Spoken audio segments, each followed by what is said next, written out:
മംഗല്യയുടെ കല്യാണ സദ്യയുടെ വിശേഷങ്ങളിലേക്ക് എല്ലാവർക്കും സ്വാഗതം. കല്യാണ സദ്യയിൽ എല്ലാവർക്കും ഏറ്റവും കഴിക്കാൻ ഇഷ്ടമുള്ളത് പായസമാണ്, പ്രത്യേകിച്ച് കടലപ്രഥമൻ.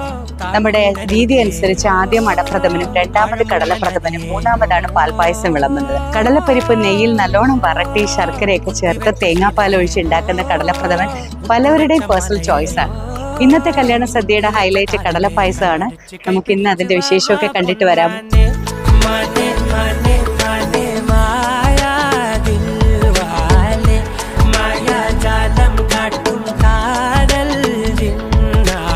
പായസമൊക്കെ സൂപ്പർ ആയിരുന്നു. നമ്മുടെ സോയാ ചങ്ക്സ് ഫാന്റാസ്റ്റിക്. ആ മധുരക്കറി ഇഷ്ടപ്പെട്ടു. ഇഞ്ചിക്കറി ട്രൂ ട്രിവാൻഡ്രം ഇഞ്ചിക്കറി ആയിരുന്നു. നല്ല ചൂടോടെ വിളമ്പി, അതായിരുന്നു അതിന്റെ ഹൈലൈറ്റ് എനിക്ക് ഫീൽ ചെയ്തത്.